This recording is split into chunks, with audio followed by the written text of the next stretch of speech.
What's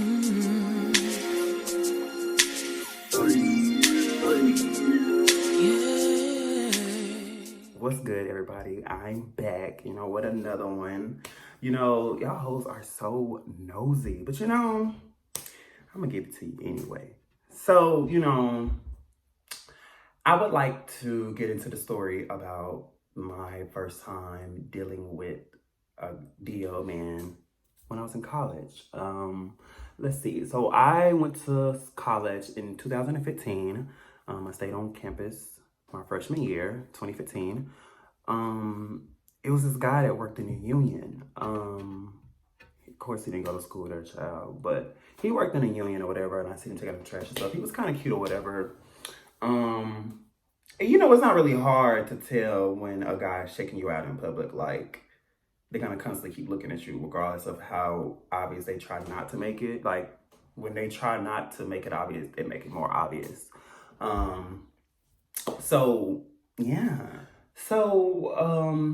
child, this is on my Grindr days. This is when I first got introduced to Grindr and all of that stuff like that. Because I didn't really know about Grindr and stuff when I was in high school. Like, I didn't really know about it. I'm gonna get introduced to it into college. So met him on there. We chopped it up for a little bit or whatever. He was cool at first. Like, mind you, y'all, I was young, naive, hell. We were about the same age. I think I'm 1 year older than him, actually, to be honest. Didn't know that either until after we were talking. But so I was like, I think he was 1 year younger than me. I mean, older than me, I think. Or we was either around the same age. Either way, we weren't far from age, really. Basically, that's what I'm trying to say. And so we were talking. So fast forward to like 6 months later, at this point, I have moved off campus because this was second semester of my freshman year. So the spring semester. So when I came back to school, I moved off campus to a student apartment, a student housing. So he was coming over my house and stuff. We was chilling, hanging out. Of course, sex was involved. That was the main thing involved. But in my head, I'm thinking that it's just someone that I could possibly be serious with. But child, was I wrong, okay? So, like I said, fast forward, feelings are being caught at this moment on both ends. And I'm realizing that, and I'm like, okay, look, what are we doing? What's going on, And that was when I found out that he lived with his girlfriend. So not only that, I found out that his girlfriend that he lived with was soon to have their child. So, and mind you, they've been together since they were in high school, on and off type shit. But I wasn't aware of any of that. And like I said, y'all, this was my first time just being introduced to a new world in my case. From my hometown, like, of course, like, I know I was gay, I knew I like boys and this and that or whatever in my hometown. But child, I was on tag when I was at my hometown. I didn't think about Grindr and none of that other mess, child. I didn't think about that. So I didn't get introduced to it until college. And it was easier in college because, child, it's college. Like, everybody and their fucking mama there. Like, so it's really easy to get mixed in the mix with someone. So yeah. So I found out that child living with his baby mama / girlfriend.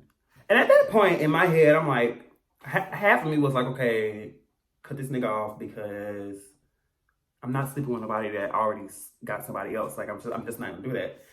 The other half of me is like, okay, well, you've been doing this for over 6 months now, and you just found out you do like this guy, he like you, whatever. So of course, that was when I knew that the decision I made after that was when I knew I fucked up. I should have stopped, honestly and truly. If we think about it, I should have stopped because after I knew.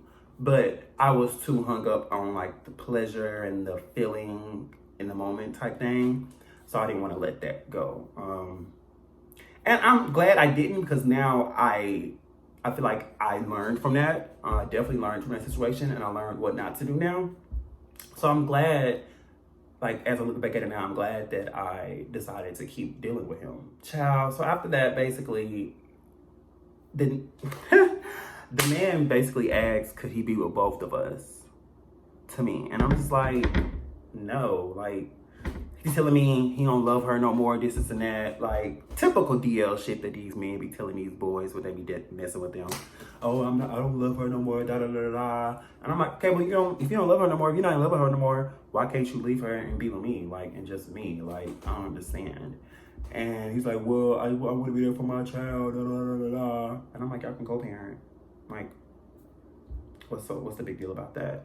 Well, we've been together since I don't care if I've been together since motherfucking preschool. Like, I don't care. So like, it's either me or me, period. Like, that's how I felt. So he had a child. So that was from 2016 to 2019, early 2019 actually. I dealt with him on and off. And obviously, as the years went by, in between those years, I was dealing with other people too. At that time, if I'm being honest, like I did have feelings for him. I did, if we're being honest. I don't know why. Cause I mean, the sex wasn't spectacular.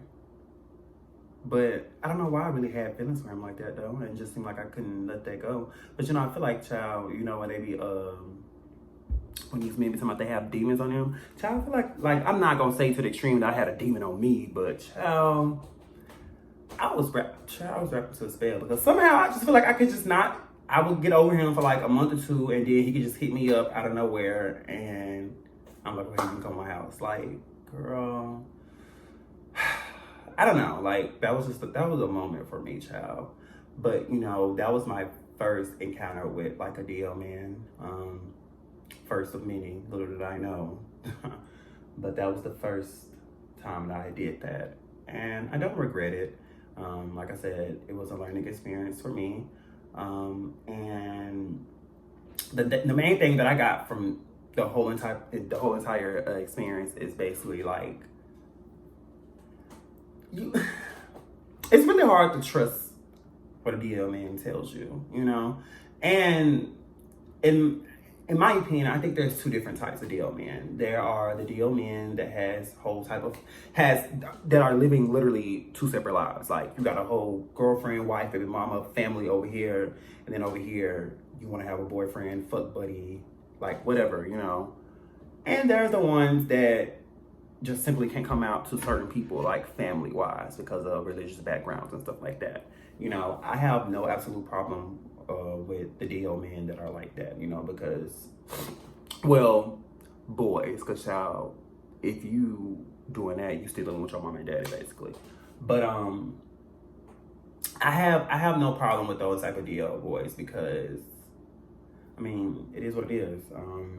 And I have friends that are DL like that, and they have to be DL because of their living situations. And I tell them, I understand, your circumstances because, of course, who wants to go through and have to be homeless or anything like that? Like, that's very traumatic, all because of your sexual orientation, So, but these other niggas that be grown as hell, knowing what the fuck they're doing, and still doing it. I mean, no one's telling y'all to run around here and dip y'all whole entire bodies into rainbow colors. Like, just be you, Stop lying to these girls and stop lying to these boys. Like, I don't understand. Speaking of that, child, this is the thing. When I get to telling stories, child, I'd be like 2-3 stories piled on top of one. But since we on the topic of DL men and the girls and lying to the girls and the boys, so I told this story on TikTok. Go follow me on TikTok. My ad name is The Cam Dion Show. Go follow me on TikTok. So I did this. I was at this house party with my friends, and this was her first house party. She just moved to her apartment and stuff, and so we was lit up there. It wasn't too many people. Child, this is definitely pre-COVID, like pre-COVID. And so we chilling or whatever, vibing, dancing and stuff, drinking, having fun, smoking and stuff. You know what you normally do to kick back. And so I seen this other guy, and he was like standing in like the kitchen area. Like the kitchen area is right here, and I'm standing basically like right here. Because student housing apartments are not that big. The biggest rooms are literally like the kitchen / living room areas. So it's not that big. So you can see. So my friend was sitting beside me, and mind you, like I said, I wasn't like drunk. Okay, yes I was. Yes I was. I was drunk. I had about 5 or 6 shots of Ciroc before I went to the party. Yeah. But anywho, that's besides the point. I knew what the fuck was going on. You know what I'm saying? But, so I'm sitting there in my own zone, vibing, whatever, like, just vibing. And my friend was like, bitch, who's this boy that keep looking at you? I'm like, girl, I don't know.